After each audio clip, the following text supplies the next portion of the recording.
Imagine boarding a flight to Canada and walking straight through immigration without the stress of a visa. In 2025, that dream becomes reality for citizens of 6 Caribbean nations. This decision is more than a convenience. It's a policy shift that could transform tourism, education, and even migration between the Caribbean and Canada. In this video, we'll break down all 6 countries, why Canada chose them, and what this change means for their people. Stay tuned, and don't forget to subscribe to Global Lens for more updates on international travel and global opportunities. Chapter 1. Antigua and Barbuda. Antigua and Barbuda, known for its 365 beaches and tourism-driven economy, has long been popular with Canadian visitors. Direct flights from Toronto to Antigua are common during the winter, making the islands a favorite holiday destination. Now, starting in 2025, Antiguans and Barbudans will finally enjoy the privilege of entering Canada visa-free for up to 6 months. The policy change comes after Antigua strengthened border controls and introduced stricter rules for its citizenship by investment program.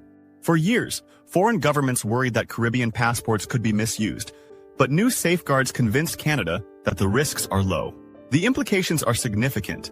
Antiguans can now travel more easily to visit relatives in Canadian cities, attend business conferences, or explore study options. With thousands of Antiguans already living in Canada, particularly in Toronto and Montreal, the new rules make family reunification far simpler. However, the story is not just about convenience. Antigua faces structural challenges, limited job opportunities, reliance on tourism, and vulnerability to hurricanes that can cripple its economy.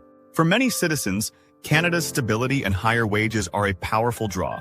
While visa-free entry does not grant work permits, it opens pathways for connections that may lead to study or skilled migration. This change strengthens both people-to-people ties and long-term migration prospects. Chapter 2. St. Kitts and Nevis. The Twin Island Federation of St. Kitts and Nevis is the smallest independent country in the Western Hemisphere by both area and population. Despite its size, it has built a reputation for stable governance, financial services, and high-quality tourism. Canada's decision to grant visa-free access is rooted in trust. St. Kitts and Nevis has maintained strong passport integrity, with low instances of overstays or immigration violations. Ottawa viewed this as proof that Kittitian and Nevisian travelers pose little risk. For citizens, the benefits are wide-ranging. Families in Toronto, home to a growing Caribbean diaspora, can reunite without costly visa hurdles. Business professionals can attend trade shows in Canadian cities, while students gain opportunities to explore universities firsthand. Already, Canadian institutions have been attractive to Caribbean students, and this exemption lowers the barriers further. Migration pressures remain strong. The economy of St. Kitts and Nevis is heavily reliant on tourism and the citizenship by investment program, leaving fewer career options for young graduates. Many seek higher-paying roles in healthcare, technology, and education abroad. Canada, facing labor shortages in these sectors, is a natural destination. The new policy may not immediately allow work, but it helps citizens build networks that can lead to permanent opportunities. Chapter 3. Dominica. Dominica, known as the Nature Isle of the Caribbean, is celebrated for its waterfalls, hot springs, and ecotourism. It is also home to a resilient population that rebuilt after the devastation of Hurricane Maria in 2017. In 2025, Dominicans will join the list of citizens able to visit Canada without a visa. The change reflects Dominica's efforts to tighten passport security and its active role in regional security initiatives. Canada recognized these improvements, along with the nation's commitment to rebuilding and resilience after natural disasters. For Dominicans, visa-free travel is a major opportunity. It means families with relatives in Canada, particularly in Ontario and Quebec, can visit more freely. Students considering study abroad can explore universities in person. Professionals can attend networking events and conferences that were previously difficult to access due to visa restrictions. Yet economic challenges remain at home. Dominica's economy relies heavily on agriculture and ecotourism, offering limited high-income careers. Many skilled workers leave to pursue jobs in healthcare, engineering, or education abroad. Canada, with its demand for skilled labor, is a logical destination. The new exemption may encourage more Dominicans to explore short visits, which could later translate into long-term migration. Chapter 4. Grenada.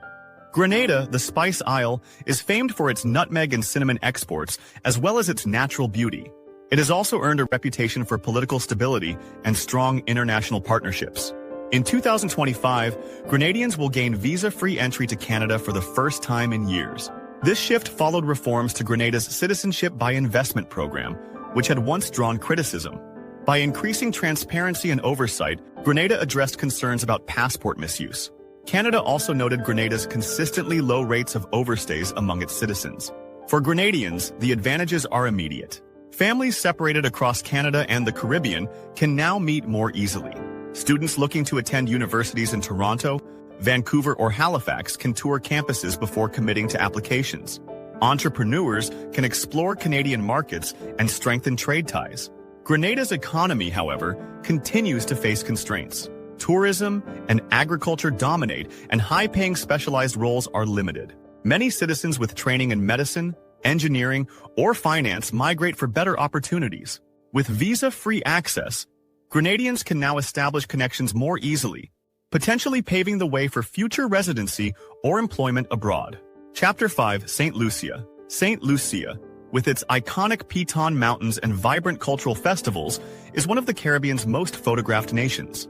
In 2025, St. Lucians will join the ranks of citizens who no longer require a visa to enter Canada. Canada's decision reflects confidence in St. Lucia's travel document integrity. Low rates of immigration violations and modernized passport systems reassured Canadian officials that St. Lucians present minimal risks. The benefits will be widely felt. Families with members in Canada, especially in Toronto's Caribbean neighborhoods, can visit without visa delays. Business people can attend Canadian trade events more easily, while students can make informed decisions about higher education abroad. At the same time, economic challenges at home continue to drive emigration. St. Lucia's reliance on tourism has left gaps in job creation, particularly for young graduates. Youth unemployment is among the highest in the Eastern Caribbean, pushing many to seek opportunities overseas.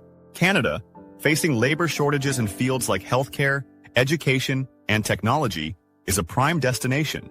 With visa-free travel, St. Lucians can explore those possibilities more directly. Chapter 6: Trinidad and Tobago. Trinidad and Tobago, the Caribbean's largest and most industrialized economy, is a critical addition to Canada's visa-free list. Known for its oil and gas sector, financial services, and vibrant carnival celebrations, the country has long had strong trade and cultural ties with Canada. Ottawa's decision reflects trust in Trinidad and Tobago's immigration controls and recognition of its role as a key economic partner. For Canada, it also opens doors to stronger business and educational ties with the region's most influential state. For citizens, visa-free access has far-reaching implications. Families can reunite with ease, business professionals can travel quickly for conferences and deals, and students can explore Canadian universities without bureaucratic hurdles. Given the size of Trinidad's diaspora in Canada, particularly in Toronto, the exemption strengthens already close connections. Despite energy wealth, the country faces persistent challenges: high crime rates, economic instability, and brain drain. Many professionals, especially doctors, engineers, and IT specialists, leave to pursue safer and more lucrative opportunities. Canada, which has long welcomed Trinidadian immigrants, is likely to see more interest thanks to this new policy. By 2025, 6 nations, Antigua and Barbuda, St. Kitts and Nevis, Dominica, Grenada, St. Lucia, and Trinidad and Tobago, will enjoy visa-free travel to Canada. This decision reflects years of reforms across the Caribbean and Canada's desire to deepen its regional ties. For Caribbean citizens, it means simpler family reunions, easier access to education, and smoother business travel. For Canada, it means stronger trade, increased tourism, and potential access to skilled workers in fields where shortages are growing. Remember, visa-free travel does not mean work or study rights. Visitors must still meet Canadian entry requirements. But for millions of people, this is a golden opportunity to connect with one of the world's most dynamic countries. Subscribe to Global Lens for more updates on travel and migration, and share in the comments. Which Canadian city would you visit first with visa-free access? Thanks for watching, and we'll see you in the next video.